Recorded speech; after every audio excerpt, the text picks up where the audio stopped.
You guys been there yet? I went one time, me and my girlfriend, but you cannot see it in one day. I did not finish it. They have a whole expo for like hip hop artists. Right. Like they have Emmett Till's casket. That's where I started crying. Yeah. No, I cried when I saw they have a whole room tributed to Trayvon Martin, and they have it right next to Emmett Till's casket. Oh, I haven't seen that yet. Because when I went, that wasn't there. Yeah. They got Dilla's NPC in there, though. It was crazy. Yes, they do. Yes. They have a whole... Original? Yeah. Oh, that's lit. They have the original flag of Public Enemy when they started. They have, sometimes they have it's seasonal. They have a whole floor dedicated to Biggie.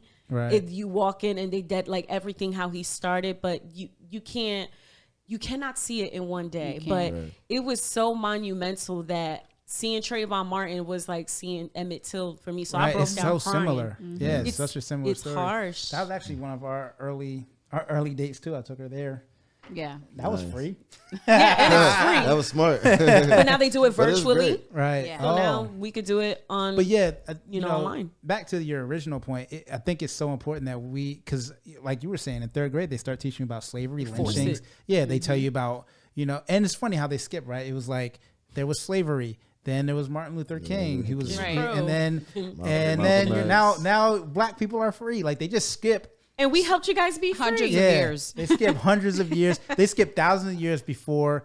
And it would help, it doesn't humanize black people. And I think that lack of knowledge of where we came from, who our people originally were, how slavery came to be, because they act like, there's this Western mythology that what they were doing was helping. Like bringing civilization, but you don't understand that there was civilization. And matter of fact, there was black civilizations that helped form what white civilization was. But that history is, lost to a lot. Even the Pilgrims and Thanksgiving. Right. Even when I heard that story as a kid, I'm like, so wait, these people gave y'all food and where are they now? What happened to them? You killed them all? And then you have somebody like years later, like as a president, who went and started killing them and called them the Trail of Tears. The Trail of Tears, right? And then you have the people who owned the slaves, raped them, and wouldn't allow them free after they birthed their babies on a Mount Rushmore. And what?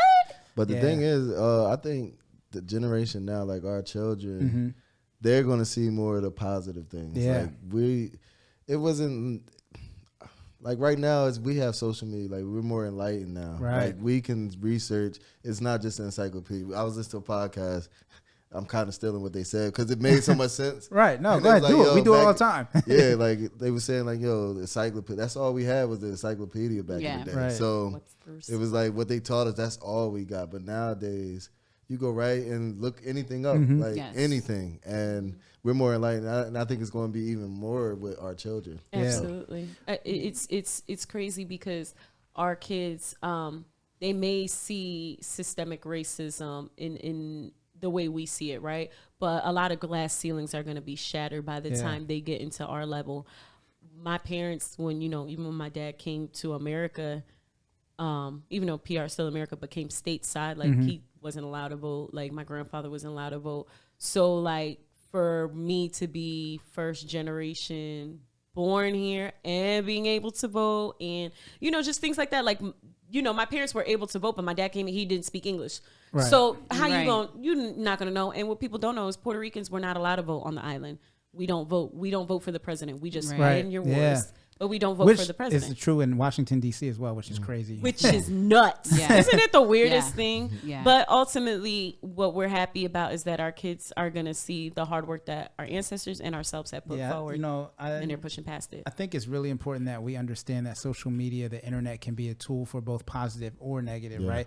Unfortunately, but there's so much potential for that, for them to see, real truths and to learn actual histories. You have the whole world's information database at your fingertips, but it's important to use it that way, and not poison your mind with a whole bunch of but it's also difficult to navigate what's real and what's not now, and that's I think is going to be the biggest battle for the future, is how we teach people to discern.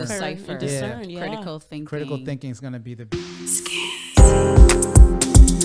Don't you wanna feel